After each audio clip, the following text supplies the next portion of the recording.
큐레이터 직업의 장점과 단점. 그죠? 여러분, 이 일이 너무 하고 싶지만 한편으로 약간 불안함이 많이 있지 않으세요? 이건 도대체 어떻게 가요? 뭐 직장 같은 경우는 입사를 하면 정규직으로 되거나, 그죠? 계약에 대해서 이게 뭔가 딱 뭐 직급이 올라가거나, 뭐 연봉이 올라가거나 이런데 큐레이터는 어떻지? 뭐 이런 거 고민되시죠? 일단 단점은 정말 돈을 못 벌어요. 여러분들 만약에 내가 돈을 많이 벌고 싶어요. 근데 큐레이터가 되고 싶어요 하시려면 아예 빨리 포기하세요. 그럼 다른 직장을 알아보시고 안정된 직장을 알아보셔야 되고요. 공간을 안 갖고 있는 사람들은 전시하기도 너무 힘들죠.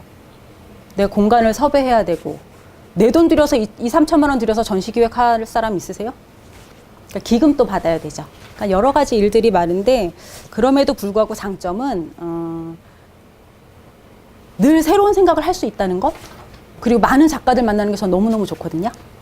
작가들이 별의별 사람 많아요. 이것도 그분들의 비위를 다 맞춰야 되는 경우도 있고, 어쩔 땐 싸워야 되는 경우도 있고, 어쩔 땐 막 밀당을 해야 되는 경우도 있어요, 작가랑. 이게 하지만 그들의 약간 때로는 또라이 같고, 때로는 순진하고, 때로는 굉장히 열정적인 그런 모습에 늘 배워요. 그들은 늘 고민을 해요. 자기 작업을 위해서. 물론 좋은 작가일 경우에. 그게 어떤 방법이로든 그분들이 뭐 유학을 다녀왔건 뭐 했건 작업실 안에서 자기 스스로를 발견하기 위해서 너무너무 애쓰는 모습을 봤을 때 굉장히 감동을 받아요. 그리고 이 일을 했을 때 가장 좋은 것, 그 작가들이 만든 작품을 가장 먼저 만날 수 있어요. 여러분들이 만나기 전에. 그리고 때로는 내가 전시를 기획을 했을 때 그 주제에 맞게 작가랑 협업이라고 하긴 뭐 하는데 어떤 아이디어를 주면 나는 A라는 방향을 생각하고 아이디어를 주면 이 사람은 A 플러스 1, 2, 3, 4, 5, 막 10까지 막 만들어내요. 그러니까 그런 거에서 되게 자극을 받는 게 막 거의 짜릿짜릿하죠. 그리고 전시를 했을 때 어떤 피드백 같은 것들을 봤을 때 되게 좋아요. 그래서 이 일을 놓지 못하는 것 같고, 저는 여러 가지 자질이 있어요. 큐레이터가 되려면. 그죠? 많은 여러분 이 큐레이터 자질 얘기해 주신 분들 있으세요? 앞에서? 있으세요? 저는 가장 중요한 게 어떤 약간 소통 능력? 커뮤니케이션 능력? 왜냐하면 되게 다양한 층의 사람들을 만나요. 이 일을 하면. 여러분 작가 만나는 건 당연하죠. 우리는 또 관람객도 직접 만나요. 이렇게 여러분처럼 미술계에서 일하고 싶은 분들도 만나고 어쩔 때는 고위 공무원들도 만나요. 문화부에 가서 만나기도, 서울시를 설득하기 때문에 만나기도 하고, 그렇고 그냥 페인트 칠하시는 분들도 다 만나죠. 목공하시는 분들 만나죠. 실제 뭐 청계천에서 이런 거 조립하고 이러는 분들도 만나요. 근데 다 그분들하고 다 협업하는 거거든요. 그러니까 이게 적절하게 커뮤니케이션 능력이 있지 않으면 일하기 참 힘들어요.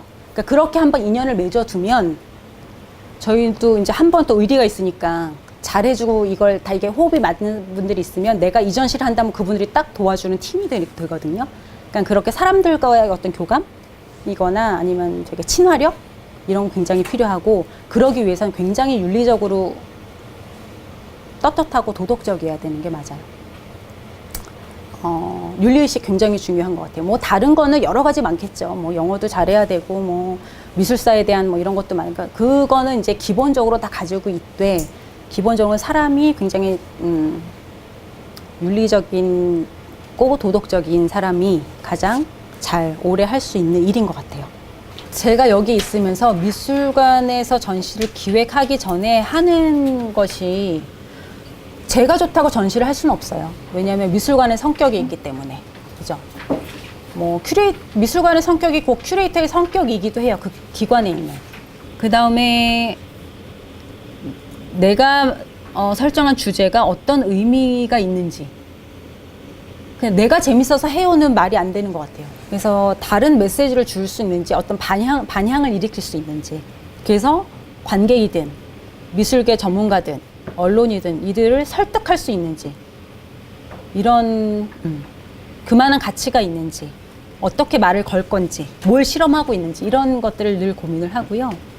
그리고 저는 참여 작가한테도 굉장히 어떤 의미가 있는 전시가 될지를 고민을 많이 하는 편이에요. 전시 컨셉이 딱 생각이 나고 이게 어떤 안이 나오면 예산을 이걸 어떻게 쓸 건지, 이게 사실 1, 200이 안 돼요, 전시가. 그죠?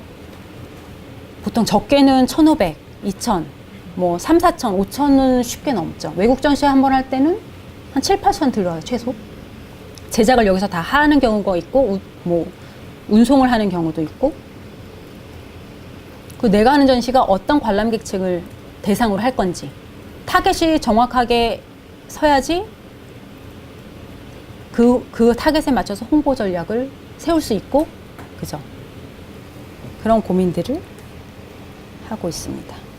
주제 설정하고, 기획안을 쓰고, 예산 꾸리고, 뭐 홍보하고, 작가 섭외하고, 여러 가지 일들을 하죠. 아이템을 설정을 하면 그냥 아이템만 딱 설정해서 끝이 아니고요. 그거에 대한 사전 조사를 엄청 해요. 리서치. 그리고 그거에 대한 근거 자료. 학술적인 자료든 그게 뭐 다른 분야에서 논문이 있는지, 그래서 그거에 대한 그 이론적인 가치 이런 거를 조금 준비를 해놓고, 그죠? 그 다음에 기획안을 쓰고 작가를 섭외를 해요. 우리가 만약에 10명의 작가를 전시한다. 그럼 10명이 갑자기 땅땅땅땅 10명이 되지 않고요. 한 3배에서 많게는 5배까지 작가 리스트를 작성을 해요. 우리 전시에 이 작가가 맞을지. 그렇게 해서 계속 작가 만나도 보고, 작품도 실제 보고, 작가랑 얘기도 해보고, 그 많은 작가들 중에 일정이 안 맞아서 빠지는 작가도 있을 거고, 뭐 컨셉이 얘기하다 보니까 그게 달라서 빠지는 작가가 있을 거고, 그죠? 사정이 다 다르고, 결국에 그렇게 해서 10명이 추려지거든요. 그러니까 작가들 섭외하는 것도 시간이 꽤 걸리죠. 진짜 몸을 써서 막 작품 날르고 해요. 제가 페인트도 칠하고요. 피스도 받고. 기계는 잘 못 다뤄서 뭐 빔 같은 건 제가 잘 못하긴 하는데, 웬만한 건 공간 설치하는 거. 개인전을 하더라도요, 작가가 공간 구성을 완벽하게 하고 오지만, 우리가 작가가 생각하는 거랑 작가가 막상 전시장에 작품을 갖다 놨을 때 큐레이터가 생각하는 거랑 또 되게 다를 수 있거든요. 그럴 때 작가들하고 또 밀당하면서 엄청 설득을 또 해야 되죠. 작가들은 내 작품이 50점이 50점 다 걸고 싶어 해요, 무조건. 그러나 저희는 20점을 빼죠. 그럴 때 엄청 기분 나빠하는 작가도 있고 뭐 여러 가지 있는데, 그러나 결국에는 그렇게 설득하는 과정들, 뭐 간담회 같은 거 하죠. 기자분들 모셔서. 제가 제일 싫어하는 것 중에 하나인데 꼭 해요, 우리는. 작가를 잘 설득해야 되는 것, 뭐 언론 홍보를 해야 되는 것들, 뭐 이런 것들 하고, 이거 관람객한테 프로그램 서비스 해야 되는 것들, 이런 일들을 하고 있습니다. 미술관의 기능들 많이 아실 거예요. 뭐 작품 전시, 교육, 연구, 수집, 뭐 이런 거 다 중요한 기능인데, 우리 사비나 미술관의 어떤 기능은 그와 더불어 이 사회 변화를 얼마나 빨리 포착을 해서 이걸 새롭게 해석하고 사람들한테 제시하고 작가들한테 영감을 주고 이걸 어떻게 관람객 니즈랑 맞춰서 갈 것인가가 늘 고민인 거죠. 지금 이 순간도. 그래서 우리가 이게 국공립미술관하고 장단점이 있을 거예요. 국공립미술관은 안정된 예산으로, 그죠? 연간 예산, 그리고 한 큐레이터마다 막 예산이 주어지죠. 그걸로 1년, 2년 기획을 해서 전시를 하나 정도 하죠.